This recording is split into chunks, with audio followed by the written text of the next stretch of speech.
that much better than anybody in the ACC, but they all play each other, so they all have fat quad one records where, I mean, there are situations where Duke or Carolina will go 3 weeks without a quad one opportunity because we're all dependent on that data point. And I think basketball, people just fall into that trap. That's all. Look, this is where I'm actually very excited about the expanded legalization of sports gambling, because now, I mean, that was really something that I've taken on for a couple of years at CBS, because, look, I'm never going to be able to be as dialed into college basketball as Gary Parrish or Matt Norlander or like a lot of the other voices on the editorial team. But, you know, we had a need for some college basketball gambling talk a couple of years ago. I volunteered to step up and really dig into it. And I'll tell you what, the betting markets don't care about quads. And like right. that, like the whole quad opportunities and, you know, this, that, or the other, and your reputation and the net, like none of that matters in the betting market. And so I've enjoyed looking at the strength of college basketball teams through that lens, because, you know, it can give you a much better idea of not just the overall strength, but the reason why some of these styles end up making it a self-fulfilling prophecy. Because the Big 12 and the Big East, if I'm to be very like broad brush with this, is they have a rock fight style. And maybe that changes with some of the new additions as the Big 12 is expanding. But it is, you get into those games and there's a level of like physicality that honestly can kind of ugly up the game and make it a less entertaining product. But in terms of the efficiency numbers, make sure defensive efficiency go through the roof, where you've got other teams that want to play faster, want to play a more free-flowing up and down type game. They're just simply not going to have those same kind of defensive efficiency numbers, because as a team and as a style, we have decided that the opportunity to get the ball back and get down floor, create enough possessions that our talent's going to go and win out.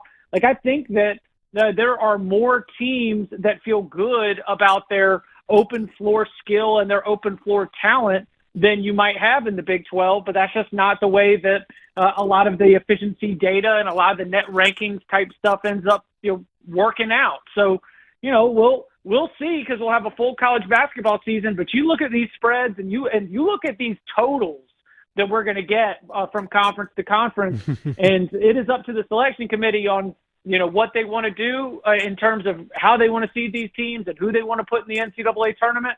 But if we want to talk about college basketball as an entertainment product and as something that is going to sustain for years to come, as something that people want to watch, you might be able to game the numbers. But if your basketball is unwatchable, I don't think that you've got a great future.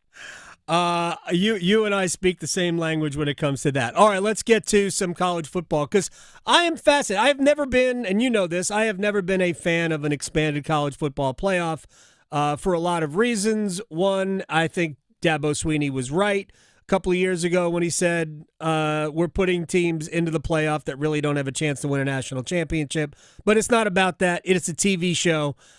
So if we're going to have a better TV show, I am all about this time of the year, because maybe I might be expanding it too much, but I've got 23 teams today on what is today, October 16th, the exact midpoint of the month of October.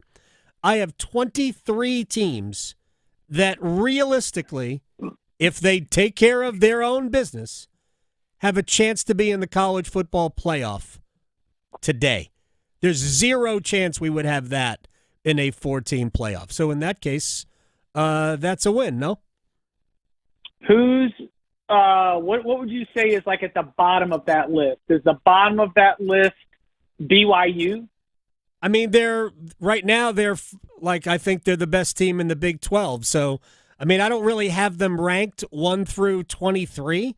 But I've got 3 Big 12 teams that I believe are in the hunt: BYU, Iowa State, and Kansas State. I've got 4 ACC teams, even though I don't believe Pitt's good enough. I'm not sure SMU is good enough to be in the playoff, but they're on the list because Pitt hasn't lost a game yet, and SMU's schedule remaining looks like, man, they could end up 11-1.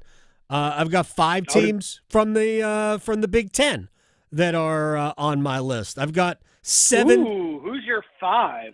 Who's the 5th? I mean, I don't think Indiana and Illinois are all that great, but they're on the list based on record. Because I think, but at the end of the day, the number one thing that matters is your record. I can rock with that. That's I mean,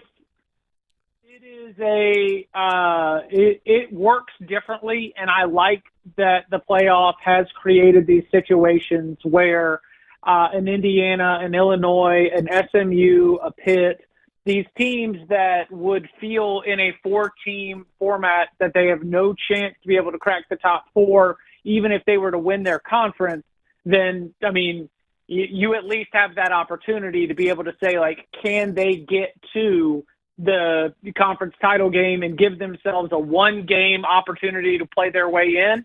Absolutely. And so that's that has expanded in a way that the people who created the College Football Playoff Invitational did guarantee that there would be more teams that were playing for a shot at the playoff in terms of a technicality. That is 100% still there. It is just given everything that we have seen from college football this season. It was the part of your statement right there where it was like, if they handle their business the rest of their way, because, I mean, frankly, we have seen more examples than not, both in either outright upsets or near upsets, that even the teams with the most talent in the country are not a lock to handle their business. We get into the grind of this season. We continue to see attrition left and right. And so that will potentially make your list even longer if we continue to pile up some of these losses, some of them being unexpected losses. So let me ask you this. What happens to Georgia, who has 1 loss now? What happens to Georgia if they lose at Texas? Their big opportunity to sort of like hang on in the fight, to kick out somebody else who's got a shot at this, are going to come after that when they play both Ole Miss and Tennessee in back-to-back weeks in mid-November. That would be Georgia playing its way back in. I mean, we did this song and dance with Nick Saban teams, especially the year when they lost to Hugh Freeze and Ole Miss back-to-back years. It was like they would lose to Ole Miss in early October, and then they would just rally. And not only would they rally, but they would come back with a tour de force of just like laying haymakers on people. If Georgia loses against Texas, which obviously is not crazy, they're a 3.5-point underdog. Georgia and Texas are 2 of the most talented teams in the country. Everyone's known that since July, and everyone still believes it here in October. But if Georgia loses that game, they are not out, because they do have those opportunities against both Ole Miss and Tennessee, regardless of sort of where those teams are. I think that they would still be something that would be counted in the Bulldogs' favor in terms of the general at-large conversation. But I do think a loss at Texas would make it very difficult to be able to remain in the SEC championship conversation, just because there are some other paths that are a little bit more manageable and don't include those head-to-heads against other contenders like what the Bulldogs have. There's no question. Alabama's got 1 conference loss. I know that Alabama's got Tennessee left on their schedule. Who else does Alabama have within the league that could beat them? Let's see, we're Alabama. All right, so Alabama has LSU left, and they got Tennessee this weekend, and then they've got LSU. Tennessee and LSU are both road games. And Jalen Milroe on the road has been a thing and something that I've definitely got my eye on. But I think that Alabama, with the head-to-head win against Georgia, still has an inroad. I think Texas A&M, which is already off to a 3-0 start in conference play, and really just has like LSU and Texas left. They've got the schedule scenario. Ole Miss had a schedule scenario until they screwed it up with 2 conference losses. So now the Aggies have stepped into that kind of SMU-like position where if they just handle their business and maybe win the one really big one, then you're going to be able to put yourself in. That's why for Georgia, losing at Texas on Saturday does not eliminate them from the playoff as much as it makes it very difficult to make it to the SEC title game. Right, but they couldn't lose another game. I don't care who you are. It's going to be really hard to make the playoff with 3 losses. I'm not going to call that until we get to November, just to get an idea of what it looks like, because I don't know if you've heard this. about the college football playoff invitational. Yeah. You got to put 12 teams in there, you know? And if everybody's got 3 losses, right, 3-loss team is going to end up getting in. All right, so let me ask you this question. This is what I want to see more than anything else in college football this year, Chip Patterson. I want Army, Navy to be for a playoff spot. It can happen. Well, when they play each other, if you're talking about America's game on CBS, America's Most Watched Network, the Network of Stars, the playoff already would have been announced. You wanted them to play the week before in the American Athletic Conference Championship game, setting up a potential. Oh yeah, I've already gamed this out. Wait, I totally forgot that. I totally forgot they would have to play ahead of time. That would be the worst thing ever. No, they would play twice. Yeah, but that would diminish the Army-Navy game. No, if you believe that the Army-Navy game, as it is constructed, is ever going to be diminished in the eyes of those two schools, I think they play in the American Athletic Conference Championship game, and the winner will have a chance to make the college football playoff, likely competing with the winner of Boise State UNLV. That is the best drama that we could have going into Selection Sunday on a day that will probably be lacking with drama and a lot of fabricated seeding disputes based on who does and doesn't want to play other teams. Undefeated Army or Navy makes the playoff. When they announce the playoff, because in my scenario, Army and Navy both beat Notre Dame. Right. So yeah, I mean, I'm not disagreeing with you on that. I'll tell you what I've been trying to speak into existence. I like BYU. I'd like BYU in the college football playoff. 40 years since the 1984 title. When they beat 6-5 Michigan in the title game. I think that this, you could make me like the college football playoff a little bit more if BYU is in the very first edition of it. It's what I've got. They made me fill out my project the 12 for CBSSports.com, and I got two teams from the Big 12 with BYU making it as an at-large, right, just due to what I project is going to be a big win count. I've got 2 teams from the ACC making it, both Clemson and Miami. Right. Clemson with the bye, Miami getting in on an at-large. I really struggled to find anything beyond. I mean, Adam, I love the Big Ten Conference. Right, absolutely. But who doesn't? I think we got a little bit of an issue when it comes to getting more than 3 teams up in there. And once we deal with the general fallout for the teams, 4, 5, and 6, Indiana, that's going to be the one that I think is going to be really starting to sweat it. And if so, it is going to be really disappointing, but I could absolutely see Indiana getting strength of scheduled out on Selection Sunday. Sure. So I've got Indiana and Notre Dame as my first 2 teams out. I got 3 teams in from the Big Ten, and I got 4 teams in from the SEC. And then I've got, of course, our group of 5 representatives, which I believe I picked as Boise State. That would be a good playoff. That would be a fun playoff.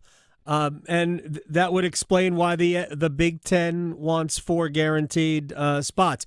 Look, real quick, Penn State's win at USC, I believe, saved Penn State from being in a precarious position because they're in a difficult spot of the schedule for them. But winning that game gives them some leeway, and I think we're going to see Penn State in the playoff. Right now, Oregon's clearly number 1. But I love the fact that Dan Lanning admitted after the fact that he knew exactly what he was doing by putting the 12th player on the field. I don't know that there's a remedy for that other than a defensive penalty of that nature simply puts the time back on the clock. I don't know. I don't know if you can have a remedy for that at all. There might not be one. Yeah, I mean, the greatest point that I made coming out of that was somebody who said defensive coordinators know every corner of the rule book. Like as a general rule, nobody knows the rule book inefficiencies more than a defensive coordinator. You think about Bill Belichick. Yes. You think about, like Nick Saban. You think about all these coaches that just Who thinks of this stuff? Like, offensive coordinators get all the glamour because they sit there with the chalk and they draw up all these crazy plays. But that little sneaky move right there, that's somebody pointed that out. They're like, that's a defensive coordinator move right there. Somebody who's thought of absolutely everything possible and tried to come up with a way to stop it.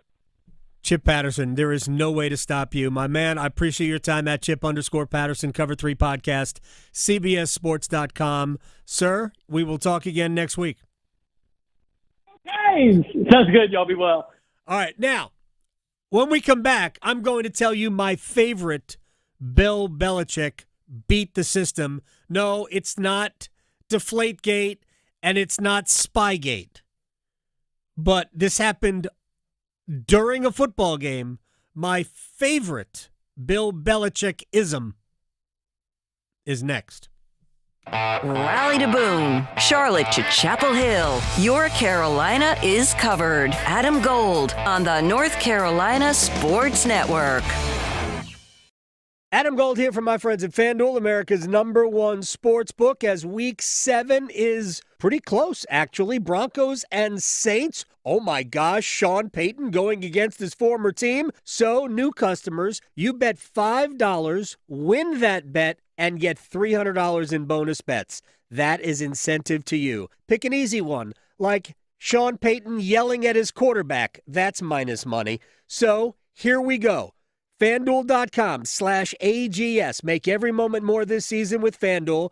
FanDuel.com/AGS. FanDuel is an official sportsbook partner of the NFL. 21 and over and present in North Carolina. First online real money wager only. $5 first deposit required. Bonuses issued as non-withdrawable bonus bets, which expire 7 days after receipt. Restrictions apply. See terms at sportsbook.fanduel.com. Gambling problem? Call 877-718-5543 or visit morethanagame.nc.gov. Kamala Harris gets that everyday costs are too high.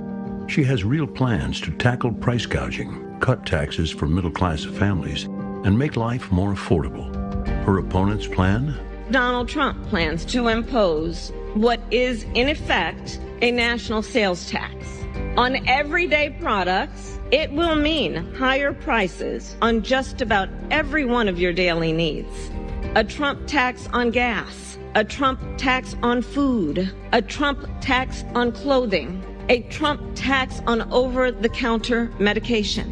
Donald Trump's plan would cost a typical family $3,900 a year. When everyday prices are too high, he will make them even higher. Kamala Harris, a better plan for lowering costs for a future we can afford. Paid for by FFPAC, ffpac.org, not authorized by any candidate or candidates committee. FFPAC is responsible for the content of this advertising.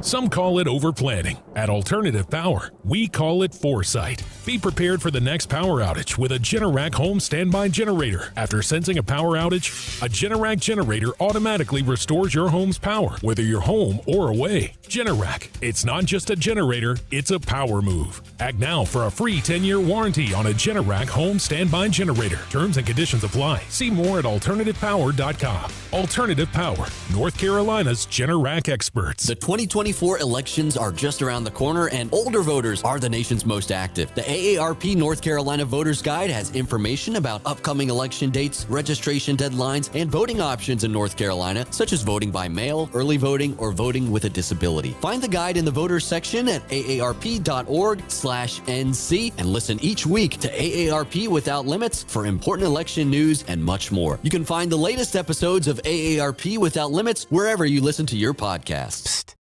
Hello there. It's me, your internal clock. Yes, the one you sleep through on weekends.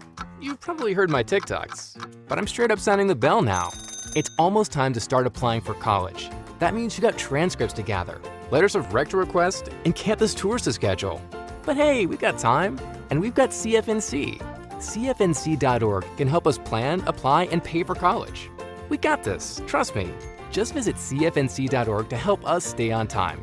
Visiting the North Carolina Zoo in Asheboro is a family tradition, perfect for fun outdoor adventure. Founded in 1974, this year marks North Carolina Zoo's 50th anniversary, and the zoo is celebrating all year long. Enjoy the antics of the baboon babies, take a ride on the endangered species carousel, and wonder at the massive elephants of the Watani grasslands. Make cherished family memories today. Plan your trip at nczoo.org. Open 7 days a week in Asheboro.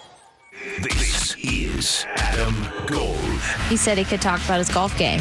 He did say it wasn't great, and I said, hey, no judgment here. I'm a drive shacker and a putt-putter myself. None of us are good. Even those of us that are good aren't really good. Right, yeah. We're just not. Yeah. The Adam Gold Show.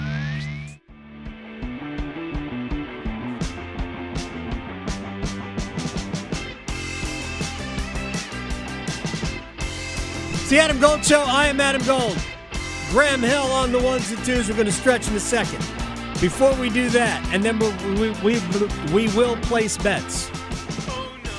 By the way, I told you I was going to buy a Hurricanes win last night. Took the Devils on the money line. Devils are an underdog. One way or another. Yeah, I was going to buy a win. I think the team was going to have to buy a win as well. Yeah, I'm not allowed to win actual bets that I place. So actual dollars go at it. I guaranteed it to go the other way. You're welcome. I mentioned the best Bill Belichick-ism ever. At least my favorite. I don't know if it's the best. My favorite Bill Belichick, because what Chip Patterson, who joined us last segment, was talking about was the defensive coordinators, defensive coaches know the rule book and the loopholes in it better than anybody. You may remember a playoff game between the Patriots and the Ravens a few years back, and you have to have a certain number of players on the line of scrimmage. And I think the number is you have to have at least, 7 players in the line of scrimmage? I think it's 7 players on the line of scrimmage. And there are certain situations where it's possible that you cover up somebody who is normally an eligible receiver, and the Patriots lined up with a running back and a wide receiver to the right of him, both on the line of scrimmage, so the running back was ineligible. And the Ravens were like, oh, we got to cut this running back, but why? We got to cover him. No, you don't. That's an ineligible receiver. And they actually, I believe they changed the rule. Again, I don't know how they combated it, but that is my favorite Bill Belichick, I am smarter than you move. Because John Harbaugh, I remember, had kittens on the sideline because they were duped, completely duped. And every other coach would have been as well. Every other coach would have been. So it's my favorite one. Shall we stretch? Let's do it. All right. Gotta love a good baseball organ. So if you've been tuned into today's show, you've noticed that the theme on Rejoins, or Adam mentioned it earlier, we've been doing songs of artists that are nominated for this year's Rock and Roll Hall of Fame class. They're inducted. They're going in. Oh, they're inducted. The ceremony is Saturday. They're in.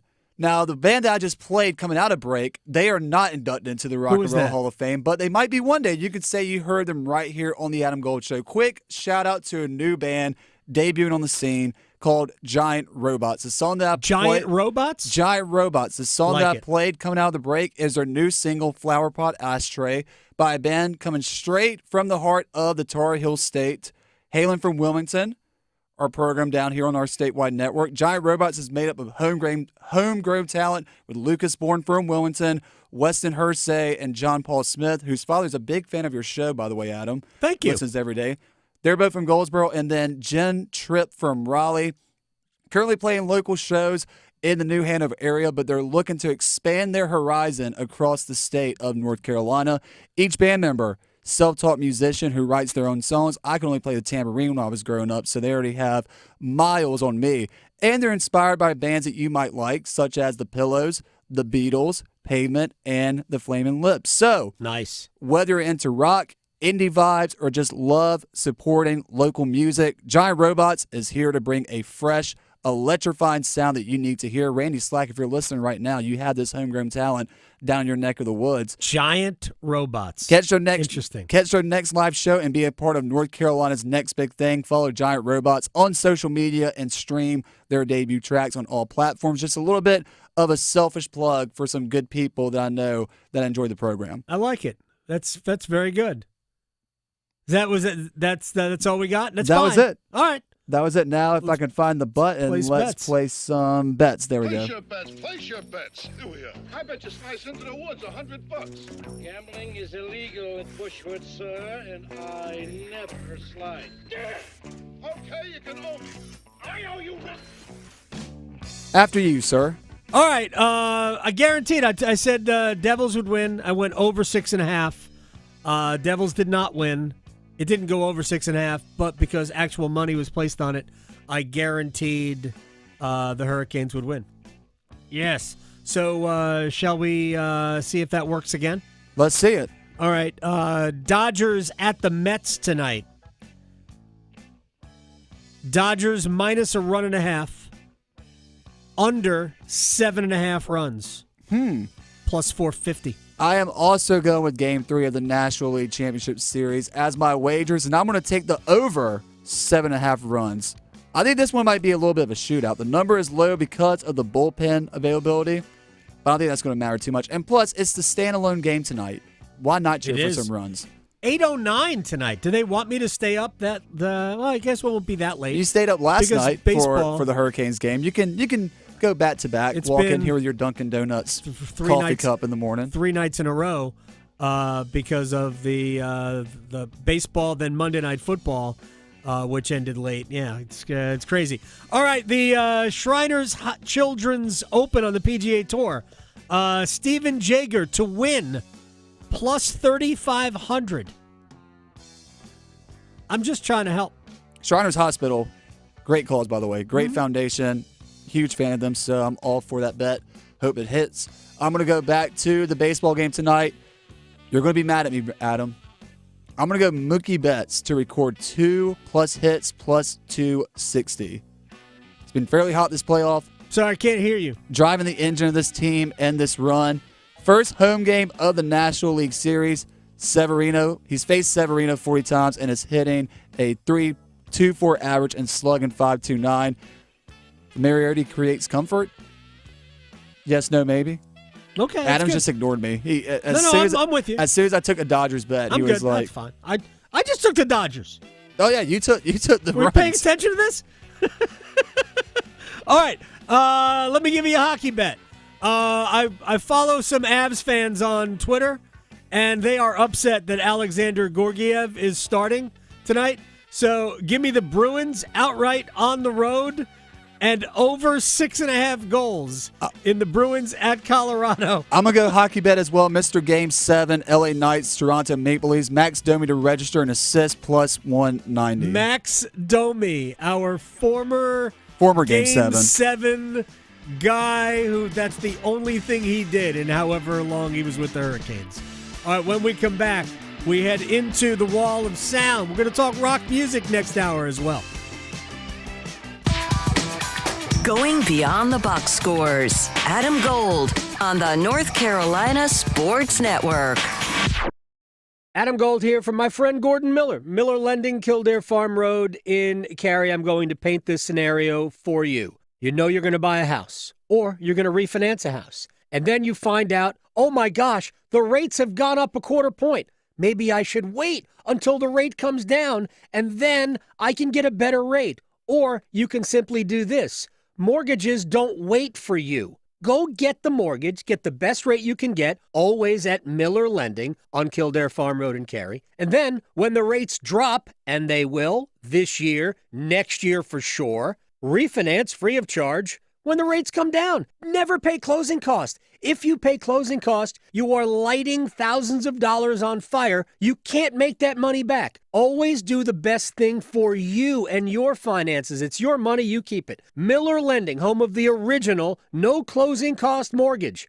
Miller Lending is an equal housing lender. NMLS ID 2502146. Listen every afternoon for The Drive with Tim Donnelly. It's fire sale time for the Panthers. This season is a wash, so go ahead and look at your roster. Pick your untradables. Maybe J.C. Horn, Derek Brown, some of the rookies. Everybody else, put up the for sale sign. Move some closer to the street at the garage sale so everybody knows their price to move. But you have to start thinking about the future. This season's a wash. The Drive with Tim Donnelly, 3 to 6 on 99.9 The Fan.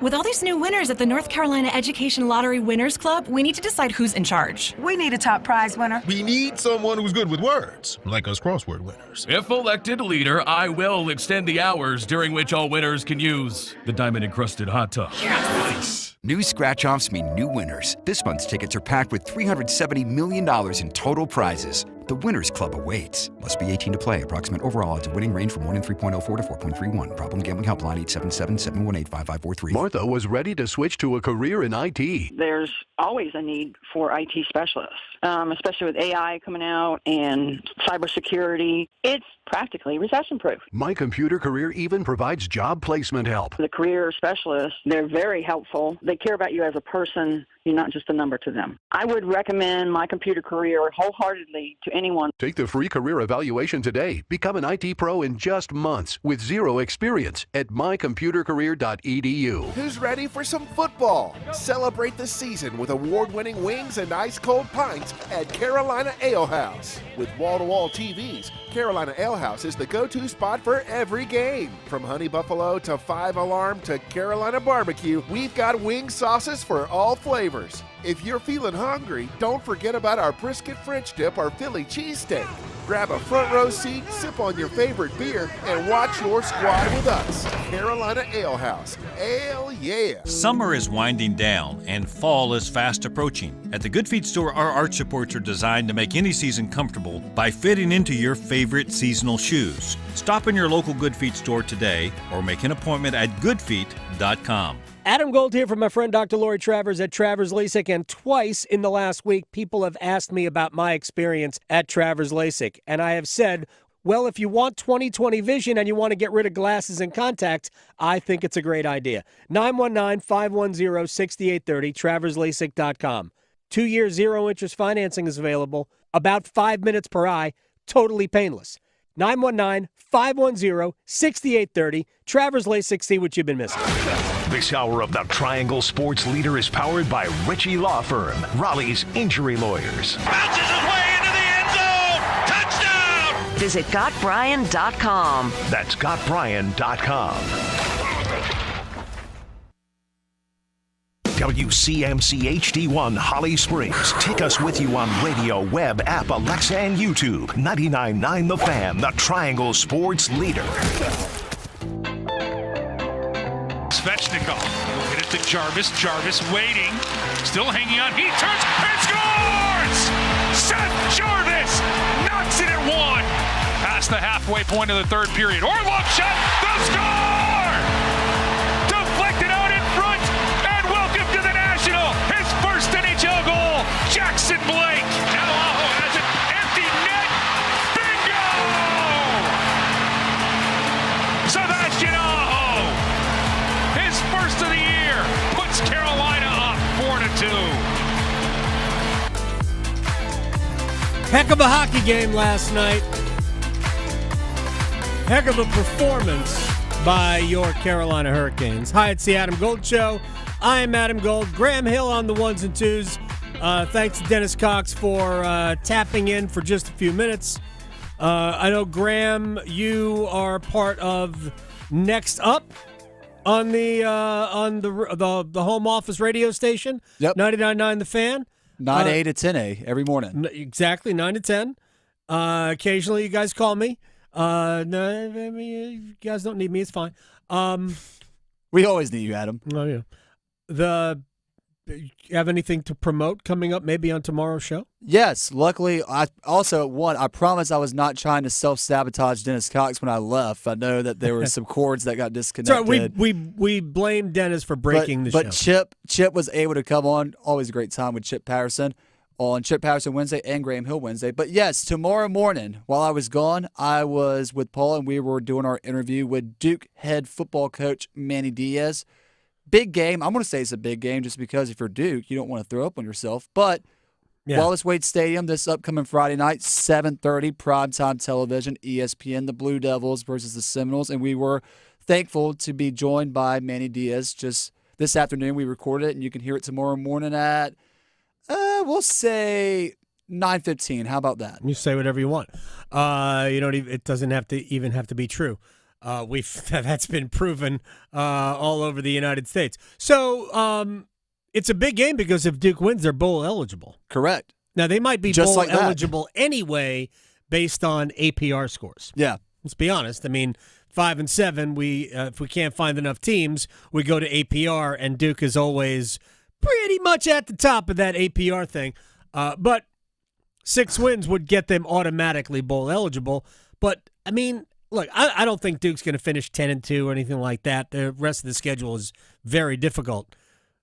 But the Blue Devils could end up winning 8 games, and I already talked about it. The college football at the FBS level in the state of North Carolina, and let's just throw the Carolina Panthers into this conversation. Do we have to? Just for giggles. What did we do wrong? Why are we being punished? Only Duke. That's it. Only Duke. And see, that's the point over 500. That's the point I was getting ready to make. The addition to subtraction, when you look at our triangle teams, I remember going to the football season on a show that I sat in with you. We were saying the goal for NC State is a 10-win season. Some people were saying college football playoffs. I never thought that was going to be realistic.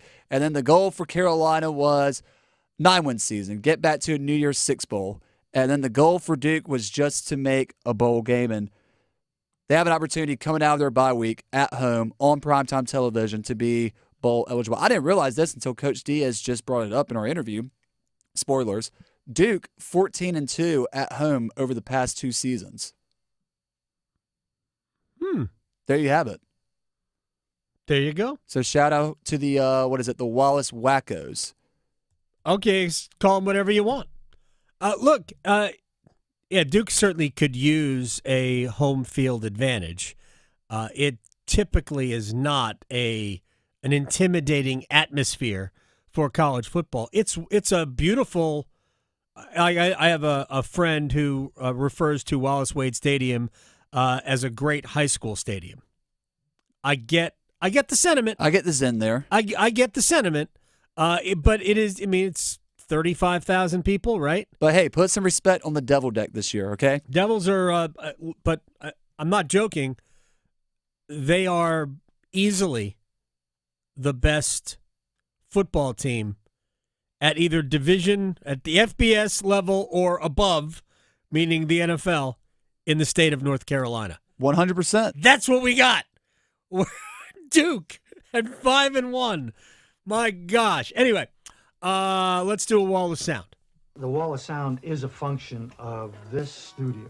There's no doubt about it. And we will start with the man who scored his first NHL goal last night, Jackson Blake, and the moment. Yeah, I mean, obviously, I don't even remember it already. It's pretty blacked out after that, really. And, I saw Orly come give me a big hug, so that was pretty special. It ended up being a game-winning goal, too. You got the double bonus. Yeah, worked out perfect there. So. Actually, Jackson Blake will join us in a little bit more than 30 minutes. It'll be part of our Rewind segment. It's been a pretty good run for Jackson Blake, who's look, Rod Brindamore talked about it. Jackson Blake earned a spot on the roster. He earned it. He was one of Carolina's best forwards in the preseason. Had more opportunity than most, but he earned those opportunities because he kept playing well. He kept doing things that this team either A, needs a little bit more offensive skill, but also he wasn't doing things that took away from how the team plays. He wasn't a liability. So if he was a liability, an absolute, drain defensively, he'd be in Chicago. But he proved that he could at least be competent away from the puck. So good for him. And the extra skill level that he inserts makes him a more versatile player. I said this before the season started. If Jackson Blake makes the team, maybe not initially, but eventually, it presents Rod Brindamore with so many more lineup combinations in terms of how he configures his forward lines.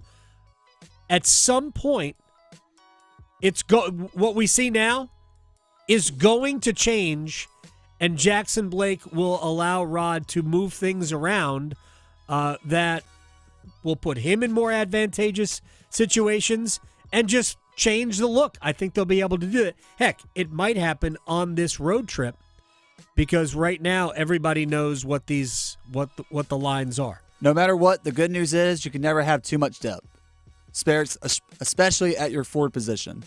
That is true. Hurricanes need somebody to put the puck into the net. All right, so yesterday the big story was Davante Adams going to the Jets. Oh, Mike Greenberg never changed. Greenberg went on Pat McAfee, and just a few hours after essentially calling the Jets a loser team, he was all in. This is what we are wearing, boys. Here we go, Grady. We are back. The Jets are back. We are absolutely back in business. Just when I thought we were done, we are back in it. The Jets are going to go on. Listen to me right now, McAfee. Okay. The Jets are going to win 7 of their next 9 games. Okay. Rodgers is going to get hot as hell. Woo! This is not going to make Garrett Wilson unhappy. It's going to unlock Garrett Wilson. This offense is suddenly going to look markedly better. That will bring a little fire to the defense. This is exactly what we needed, and we are back. I'm looking at the Jets' schedule. If the Jets are good, they don't have to be great. If the Jets are good, yeah, there could be. Do I think they're going to win at Pittsburgh this week? No, I don't. But at the Patriots, home against the Texans, those could be the 2 losses, right? At the Cardinals, home against the Colts, home against the Seahawks, at the Dolphins, at the Jaguars, home against the Rams. Maybe.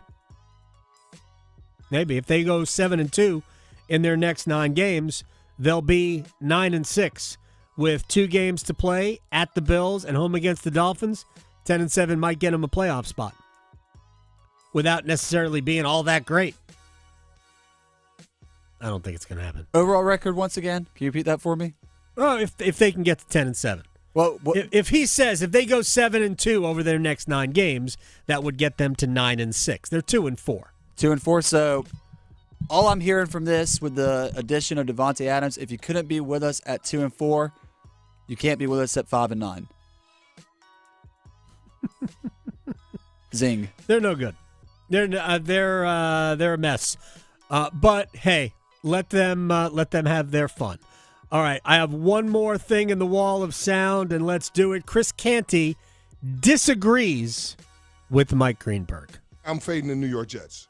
I don't have any belief that this Davante Adams move is going to put them over the top. While I recognize from an X's and O's standpoint why they did it and how it could make them better, I also recognize there is a downside to this thing. Like, we keep talking about, oh, yeah, well, now you got Davante and Garrett Wilson's going to get one-on-one, so he's going to get the ball and get more opportunities to display what a talent he is. Are we sure that's going to happen? No. Because right now we live in a world where Allen Lazard has more touchdown catches than Garrett Wilson. How does that make sense? Well, stop dropping touchdown passes, Garrett Wilson. That's how it makes sense. He dropped one, was it not Monday night? He dropped one. All right, when we come back, Rock and Roll Hall of Fame induction ceremonies are Saturday. It is an epic class that includes the likes of Dave Matthews Band, Foreigner, Tribe Called Quest. The best show, the best musical show every year is the Rock and Roll Hall of Fame induction ceremonies for the collaboration We will talk to Rick French on the Rock and Roll Hall of Fame Board of Directors. Next. Going beyond the box scores. Adam Gold on the North Carolina Sports Network. We're kicking it this fall with college football. Join 99.9 The Fan all season long and catch your favorite teams in action. The ACC, the SEC, and every conference that matters. You'll find the best matchups here. The Blue Devils up 21-20, and they got their arms reaching for that bell. College football on 99.9 The Fan is brought to you by Wake Med, Sammy's Tap and Grill, and Roofworks.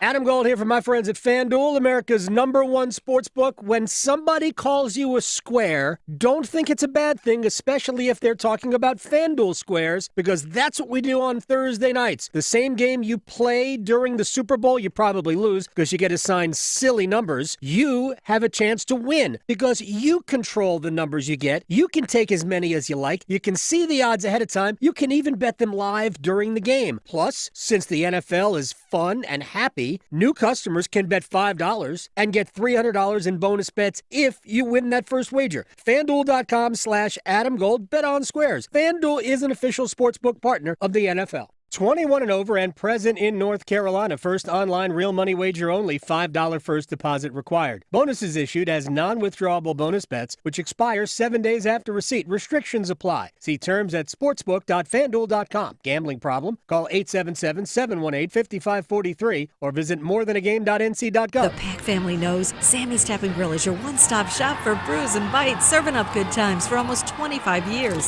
Sammy's has over 40 beers on tap, so you're guaranteed to find your perfect pint and house-made food that's touchdown-worthy. For the game, Sammy's got you covered with over 60 TVs. Plus, you can bring your own mascot. Sammy's is pet-friendly. Come find your people at Sammy's Tap and Grill on Avon Ferry near campus. Great beer, delicious food, TVs galore, furry friends welcome. Visit Sammy'sTapGrill.com for daily specials and beer lists. Homeowners, listen up. The Fed has taken action, lowering rates for the first time in years, and Loan Pronto has followed suit by lowering mortgage rates big time. Hey, it's Dennis Cox. That means this is the best chance in 2 years to do a cash-out refi and unlock all that equity at an amazing rate. Loan Pronto has fixed loans under 5% APR, the lowest in 2 years. You can get a fast refi and get $50, $75, even $100,000 in cash. Use it to pay off all your credit cards, personal loans, car loans. You'll end up with one payment each month, and for most homeowners, they save over $850 every month. And if you want to keep your original mortgage intact, ask about the Loan Pronto Express Equity Line of Credit.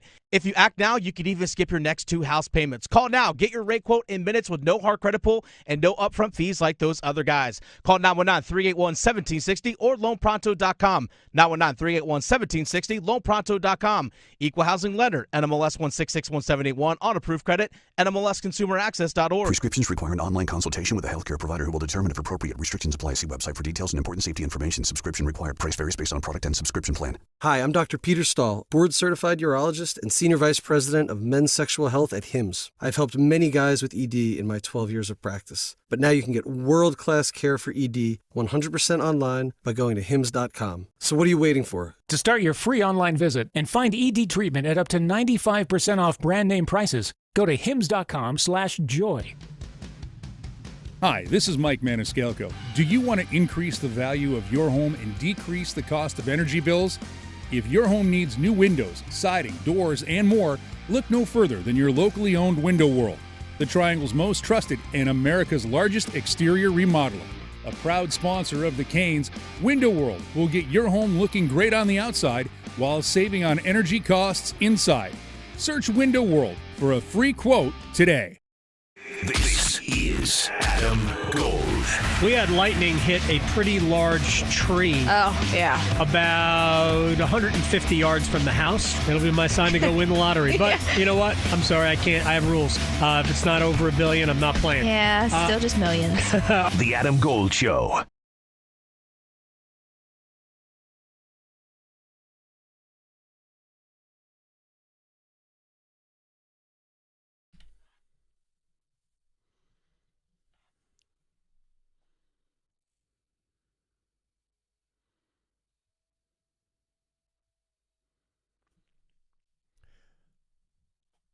It's the Adam Gold Show. I am Adam Gold. What you are listening to right here is from the 2004 Rock and Roll Hall of Fame induction ceremonies and a collaboration celebrating the induction posthumously of George Harrison. Individually went in with the Beatles in the third class, but he went in 2004 as an individual artist, and that was Tom Petty and Jeff Lynne and Steve Winwood and Prince in the single greatest guitar solo I have ever seen. I could watch that every single day for the rest of my life and feel the exact same way. Rick French, CEO French West Vaughn, and on the board of directors of the Rock and Roll Hall of Fame. The best thing about these ceremonies, to me, is always the collaborations that ensue. I don't think there's ever been a better one than that. I'm not sure there will ever be a better one than that. We can get to how that came together, but I'm sure you've watched it almost as many times, maybe more than I have. It is still one of the greatest things I've ever seen. It is. So it's good to be on with you, my friend. And, it's funny, that collaboration generally goes down as the greatest collaboration in Rock and Roll Hall of Fame history, and some historians have said it's one of the greatest musical collaborations of all time. It's so funny. I joined the board literally a month after that induction, and I have been at every induction since, but I did not have the chance to see that one live. And every time I walk into the museum, and I leave for Cleveland tomorrow for this year's inductions, I see the video of that, and it reminds me of the fact that I missed it. Gosh. So, but I agree with you.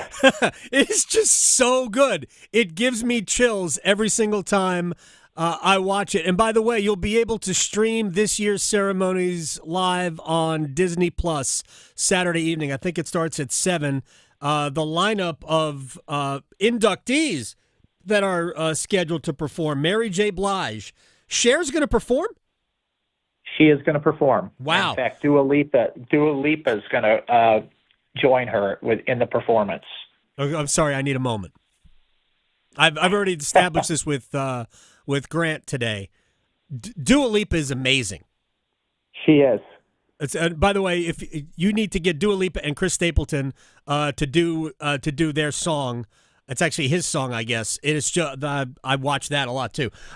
Dave Matthews Band, Foreigner, Peter Frampton, Kool and the Gang, Dionne Warwick.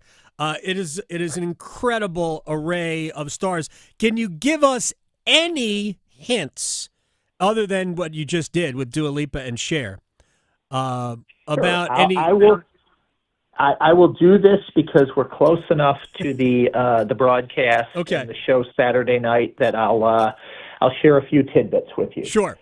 So let me go down the list of a few of them. I mentioned Dua Lipa with Cher.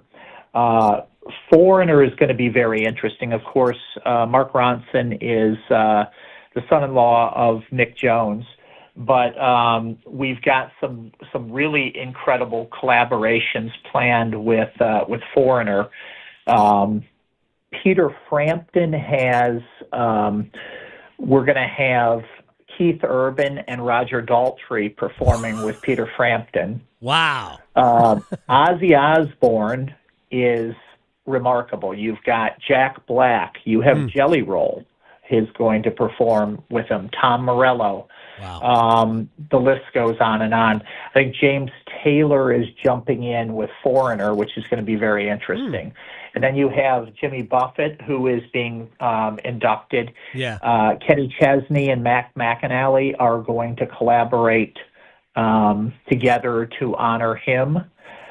You've got Sammy Hagar, Slash, Chad Smith, and Billy Idol are all part of the Ozzy tribute. Sure. And Ozzy, by the way, is telling us that he wants to perform. So we're leaving a microphone open for him. Wow. And the list just goes on and on. And, the other cool thing about it is that you have celebrities like Julia Roberts, who is going to induct the Dave Matthews Band. She was in their video many years ago. Kelly Clarkson, Jennifer Hudson, Demi Lovato, a lot of Hollywood talent coming in.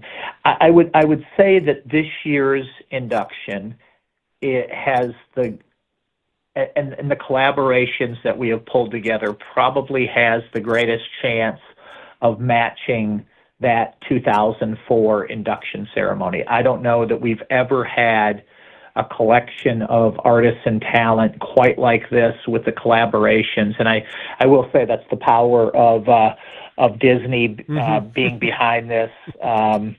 It'll be streamed live on Disney Plus, and then it will be shown as it was last year as a New Year's Day special in prime time. So, they have pulled out all the stops for an induction that is going to be almost unlike any that we've ever seen, and certainly bigger than any induction that Cleveland itself, or the Rock Hall is based, has ever hosted. Yeah, and it's at where the arena where the Cavs play, correct? It is. That's right. It's not at the it's not in the Rock and Roll Hall of Fame. Proper. Rick French West Fawn, member of the Rock and Roll Hall of Fame Board of Directors. I was just going down and looking at, first of all, I'm not going to rest until we get Sinatra into the Rock Hall. We've talked about this before. We've talked about this before, and I'm working on a project with my friend Mark Tremonti, who is the co-founder of Creed. And if you haven't heard his Mark Tremonti Sing Sinatra album, you need to pick that up. It is a remarkable tribute to Frank Sinatra, where Frank's band is backing. But Mark and I and some others are very involved in the discussions about where Frank Sinatra sits in the Rock and Roll Hall of Fame world, and whether there's an opportunity for him to be honored in a way that, he clearly should be. And I think he will. I think the cool thing about the bigger tent that we have, we've knitted together in recent years to define rock and roll, opens the door to the worlds of like Dionne Warwick and Frank Sinatra and others joining the institution because of the incredible contributions they made to particular styles of music, and how the music they created helped influence so many that came after them. And, that's the thing to remember about it. When people talk about what is rock and roll really is a big tent, and it's an evolutionary art form that has taken many, many twists and turns over decades. We're putting in a Tribe Called Quest this year. And by the way, they're performing as well. Oh my God! Busta Rhymes is performing with them, and I think Jennifer Hudson's joining that. I mean, it's Method Man, I think, is part of that tribute. I'm trying to remember off the top of my head who's doing what. I know Tom Morello's going to do the MC5 induction speech, which is always fun because Morello is awesome at that. He is great, and he is on our nominating committee. So Tom is very, very much involved, as is Dave Grohl and some others, in the process of selecting the artists who are put on the ballot each year. Morello, I wasn't even a Kiss fan. Morello's induction of Kiss into the Rock Hall, I don't know how many years ago, it was one of the great speeches I've ever seen. It was. Slightly behind Dave Matthews inducting Traffic, which is the greatest, funniest 4.5 minutes you'll ever watch. People can go YouTube that. Dave Matthews inducting Traffic, and the story he tells about Dear Mr. Fantasy is phenomenal. Rick French, Rock and Roll Hall of Fame conversation here. He's on the board of directors. Man, 1,000 different questions I want to ask. The reason I want Sinatra in is because at the time, that was kind of pop music, right? That's right. It wasn't like we look at it today as standards, easy listening, but at the time, that was pop. And I don't see a tremendous difference. I love Sinatra. I love Sam Cooke. I listen to Sam Cooke all the time. I don't see a tremendous difference between those two styles of music. One is obviously a little bit more soul and gospel, but it's basically a guy with a great voice, great phrasing, great lyrics, great meanings to song. I mean, to me, they're both singers, so I don't see a tremendous difference there. So I'm gonna keep bothering you until we get Sinatra into the Hall of Fame. All right, final question. I'm on your side with that, and All right. and Sam and Dave were one of our very early inductees, and I think you've hit on the point. Is during that era, there's no question that Sinatra was pop and rock and roll in its form that many people think of it as in the late 60s through the 70s, where a lot of people define that as their rock and roll. That didn't exist at the time. So, that's why we say the art form itself is very much evolutionary and takes a lot of different forms, and it's everybody sampling and interpreting everybody else's stuff. I'm going to ask you one more question, then we'll have to say goodbye. Rick French West Vaughn, he's the CEO. Rock and Roll Hall of Fame, he's on the board of directors. I understand the inaugural class is really the roots of rock and roll. Chuck Berry, everybody is a derivative of Chuck Berry. Chuck Berry, James Brown, Ray Charles. I mean, these are all some of my absolute all-time favorites. Sam Cooke. Buddy Holly. Buddy Holly. Jerry, Little Richard. I'm not sure that Little Richard and Chuck Berry aren't responsible for all of rock and roll music, as well as Elvis Presley. That's the inaugural class. That's right. And to me, that's part of it. I didn't read every one. To me, 2 years later is when you get into, like, if we were to say who's the greatest this of all time, I mean, the Beatles are on every Mount Rushmore. Is that why you waited? Not you, because you weren't on the board of directors in 1988. But do you think that's why the Beatles had to wait 2 years? Because I think that 88 class of the Beatles, the Beach Boys, the Drifters, Bob Dylan, the Supremes, I mean, other than the inaugural class, I can't imagine a better, more, unbelievable class than that. So you hit the nail on the head, and that's the exact right answer, and it was intentional. The original board of directors of the rock and roll and the founders, Amit Erdogan and Jan Wenner and those, felt like the foundational blocks of rock and roll had to go in first before anyone else. And they identified that class of around 10 artists, if I remember right. Buddy Holly, I chair the Buddy Holly Educational Foundation and control Buddy Holly's IP and rights and usage today through our foundation as well. Buddy Holly, for example, created the first 4-piece band. So you can't put the Beatles in before you put Buddy Holly in because, that you had to go do that. Chuck Berry and Little Richard, to your point, coming out of gospel and R&B in its earliest form, created the foundational backbone of rock and roll. Yeah. So that class was very carefully constructed to then do what we've done for all these decades since, which is build the lines of lineage from them to the next generation of artists who interpreted them. And that's why when people ask, how do people get into the Rock and Roll Hall of Fame, it's not necessarily based off of popularity, certainly, or sales or anything else. It's based off of those lines of musical influence, and did they take the art form and further it? Did they do something to build upon those foundational elements? And those are truly the criteria of the Rock and Roll Hall of Fame. And so, fans will get mad that so-and-so isn't in and so on. But if they weren't breaking new ground, it's unlikely they're going to get in. And that's why it's almost an encouragement for artists to try new styles and experiment and do things to push the boundaries of music, which is part of what, we try to encourage. It's incredible. I could talk to you forever. Rick French, I appreciate your time.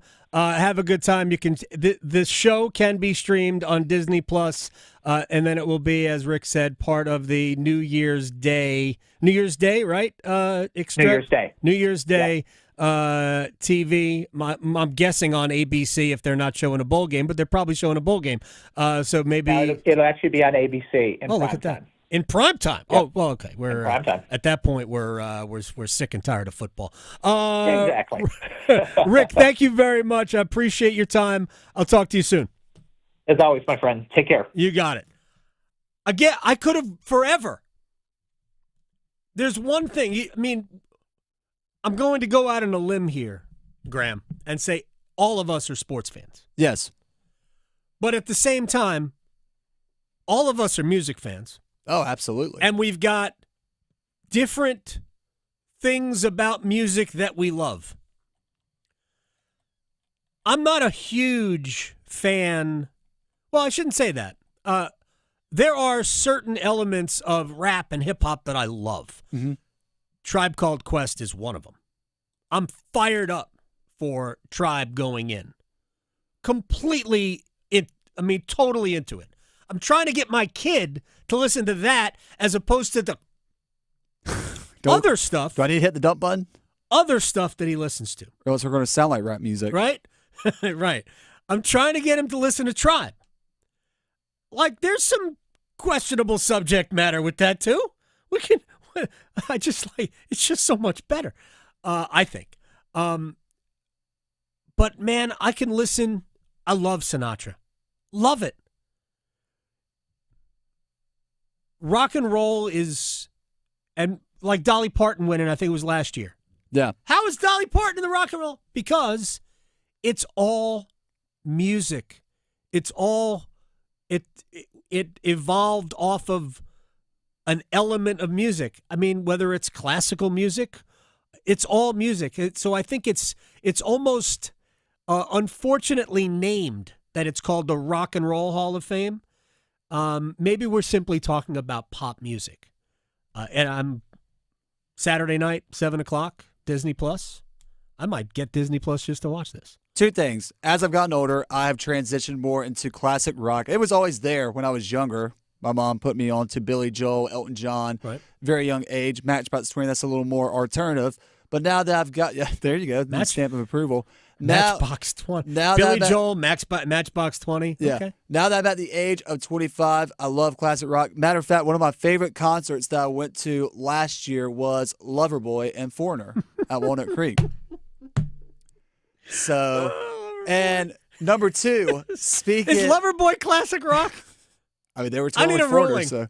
I need a ruling. I'm not sure it is. I have no idea what you would call it. Somebody's going to tweet that at me or tweet something about that. Right. Second thing, did you ever get a chance, speaking of music, did you ever get a chance to listen to the Grateful Dead's album of their live show at Cameron Indoor? I downloaded 78. it. We're completely breaking format here. Graham told me about this about 2 weeks ago. Yes. I downloaded it immediately and I listened to it, and it was excellent. 22 songs, 2 hours and 56 minutes, about 3 hours. I think it might be one of the best Dead set lists of all time. It's an excellent show from Cameron Indoor Stadium in 1978.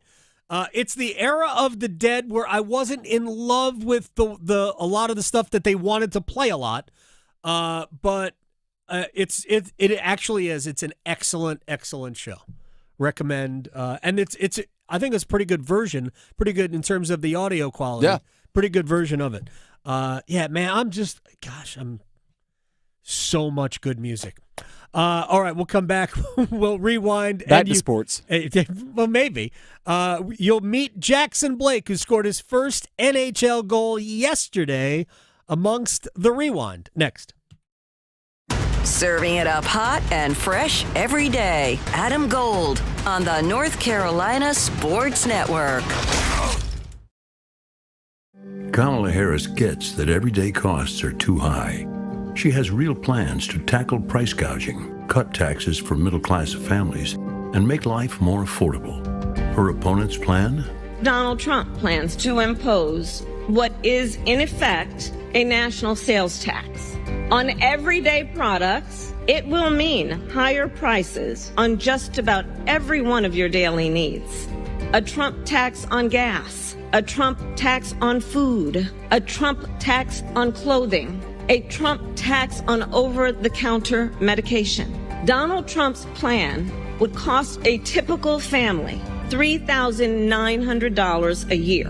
When everyday prices are too high, he will make them even higher. Kamala Harris, A better plan for lowering costs for a future we can afford.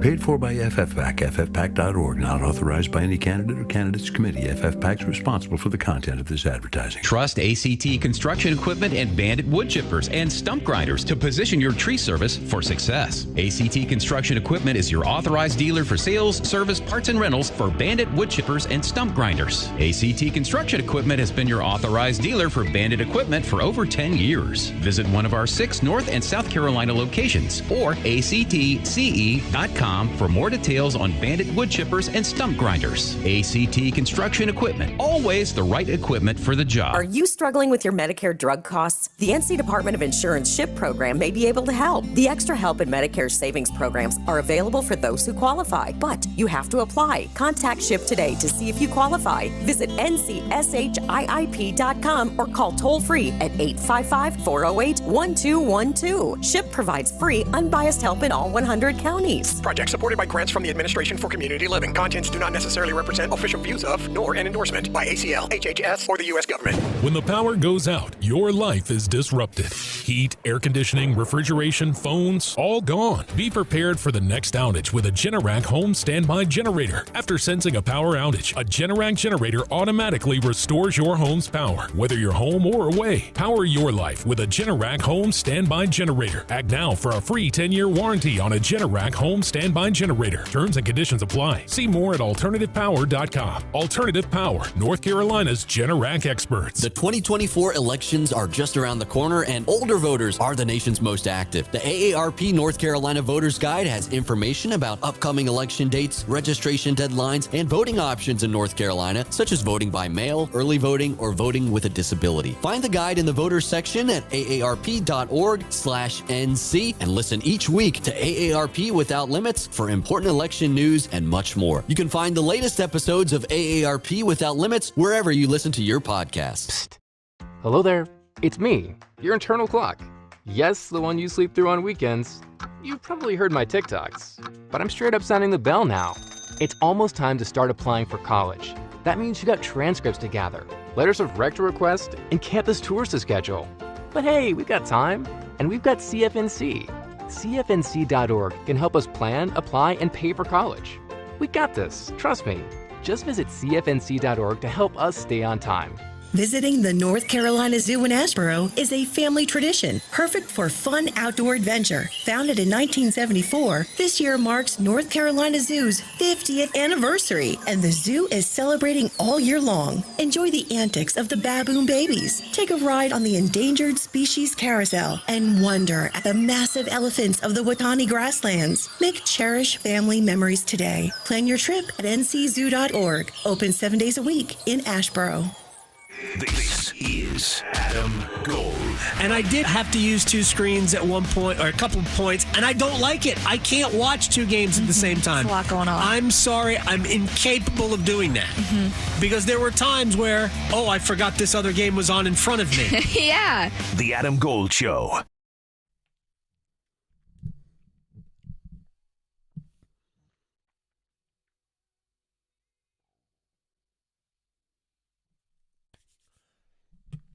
Foreigner, Rock and Roll Hall of Fame. And actually, it works really well for Jackson Blake coming up in a second. Ah, there you go. Oh, I see. See, inside baseball. Last few years, we've been doing 2 minutes of hockey, right? And at some point, hey, somebody wants to sponsor it, we'll bring it back. But it would run in the afternoon show. And we try to have fun with it. And that's exactly what I would have done. I was talking to Rusty about it, but I said if we were going to do a 2 minutes of hockey for Jackson Blake's first goal, we would have used that, feels like the first time. Also would have maybe worked in Like a Virgin. Wow. Madonna's Like a Virgin. I mean, why not? I love it. I'm here for it. I love when you can take music and you use it, get an analogy out of it. Yeah, it's the reason why I love being on the ones and twos. There you go. As we say in the biz. All right, so before we get to the rewind, and you'll hear from Jackson Blake, we just talked about the Rock and Roll Hall of Fame, the induction ceremony, which you can stream live on Disney Plus this weekend, Saturday evening. I think it starts at 7. I was looking at some of the classes. I'm not sure that there is a more diverse class than the following. 1997. Graham, you're a music guy, so listen to this class. All right. The Bee Gees. I mean, nothing says 70s disco like the Bee Gees. Saturday Night Fever. That's right. Buffalo Springfield and Crosby, Stills, Nash, which, I mean, it's not the same, but that's the same. I mean, driven by Stephen Stills, essentially. The Jackson 5. Joni Mitchell. Parliament Funkadelic. Oh, I love it. And the Rascals. I'd like to be at that show. Parliament, Flashlight? No, Parliament. Oh, Parliament fucking, okay. Yeah. That's amazing. Got it. This is absolutely amazing. All right. I've jonesed out. My buddy James, who actually has written an open to when we get to things at the end of the show we didn't have time to do. We have things we didn't have time for. He wrote and voiced and recorded the track that leads us into that. Oh, wow. He was listening, and he's a musician. He's an artist. Record many CDs. The Long Ride Home. I've got the CD at home. It's tremendous. Anyway, he was like, you could do that once a week. And I think everybody would love it. And I agree. I think people like to hear music. We all love music. And, maybe people want to just hear why their football team is bad. But at some point, we get tired of hearing why our football team is bad. We can't say it another way. So I'm going to be, spoiler alert, I will be back next Wednesday. I say we get Mr. Adam Lee Decker on to the program. You sing the national anthem? I mean, yeah. I didn't mean that, but just... We've had him do that, by the way. On the show? Yeah. Wow. Because I know he is a musician. He's an artist. We've had him sing the national anthem before. Oh, that's awesome. I want him to sing the Canadian national anthem.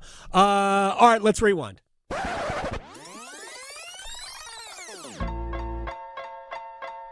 I was at Lenovo Center, and you never forget your first. Jackson Blake, number 53, a rookie for the Carolina Hurricanes. Congratulations on your first NHL goal. Turns out to be a game winner. So if you could, I don't want to know about the goal because you've been asked about that 16 times. And basically you said last night that you blacked out afterwards, so you probably don't remember much anyway. But talk to me about the night. What was it like? How many text messages did you have? Did you get to sleep at all? How you doing? Yeah, I mean, definitely a lot of texts from people you haven't heard from in a while. So it's pretty cool that. But like you said, yeah, I blacked out, so not a lot of remembering from when I was on the ice there. But yeah, I mean, I tried to go to bed right away. I couldn't, and some of the boys were on Fortnite, so I hopped on with them for a little bit, and then I got to bed around 1. So, but yeah, it was a crazy night. It was unreal, and yeah, like you said, a lot of support from the family and other people too. So now I have Fortnite questions. Do you have a first goal skin? Oh, geez, no, no. No, I don't know. I don't play. I mean, it's been a while. It's been a minute since my son's played. But that is awesome. Do you have texts that you have yet to return? I think I still have a couple. Obviously, it's a lot, and I don't know. We'll see. I haven't really been checking today so far, so I'm sure there's a couple in there that I still got to get back to. Do you remember anything? Jackson Blake is joining us here in the Adam Gold Show. Do you remember anything about the play itself? Do you need it described to you? No, I've watched it a couple times, so obviously I don't really remember it from being on the ice, but obviously watching it, you kind of see how it all broke down with Robbie lifting the guy's stick there, and then Orley just getting it on net, and fortunately I got a tip on it, so it was pretty special. Yeah, it was a great play, and I was talking about this if you go back to Friday night when the game was flat for really both teams. I mean, Tampa wasn't great either. This game epitomized what Hurricanes hockey is about. You know how the head coach preaches, this is how we do it, this is how we do it. And then Friday night, it's not really done that way, really, except, I guess, for the stall line. But then last night, everybody played that way because all 3 goals before the Aho empty net goal were all product of the forecheck and getting behind New Jersey's defense because that's really what that was. So that has to make your head coach feel good. Oh, yeah, for sure. I mean, obviously, like you said, Friday wasn't our best, but I think, last night we all were playing with a chip on our shoulder, every line, every defenseman, and even Cucci and Ned. I think everyone just, was playing the way that, like you said, Rod preaches, and I think if we all do that, we're a pretty dangerous team. So, when this team plays in that manner, there's nobody that you guys can't beat, and you really control the game against the Devils. Jackson Blake is joining us here on the Adam Gold Show. First NHL goal last night. Take me back to, I know you spent a good deal of the summer here. You, Bradley Nadeau, I think Scott Morrow was here. There were some others as well working out. But take me back to the summer, and did you look at this as, if I do these things, I can make the team? What was your mindset heading into training camp? Yeah, I mean, obviously, it was a big summer for me and those guys too, so we decided it was best probably to come here in the summer and work out with Billy and skate with the staff and stuff like that. So, yeah, I think going into camp, obviously, you never know. It's pretty, you go with a positive every day as a test and, just work as hard as you can and give them a reason to keep you. So I think that was my mindset going into it, and now I guess just got to find a way to stay. So. Yeah, well, I mean, scoring a goal, and it's not just the goal, because I think playing the way you play is, because you can play with some jam too, and I know you have a skill game, but you're not going to just stay here on skill, especially playing with Jack Drury and Eric Robinson. There's going to be an element of grittiness that is expected. What has anybody told? Has anybody given you direction about that, or are you just, this is what I have to do? Yeah, I think obviously it's kind of, you got to go at it with the mindset of, if that's a role you want to play, then show the coaches you can play in that role. Obviously, like you said, I think I'm more of a skill guy, but I kind of want to show them that I can be a Swiss Army knife too and play anywhere they want me to. And obviously, like you said, I think, most importantly, my dad's given me a lot of advice. He's been through this a couple times, so just advice from him has been huge. And yeah, I mean, it's been going good. Has your dad talked? Because I know your dad played against Rod. Has your dad talked to you about playing against your head coach?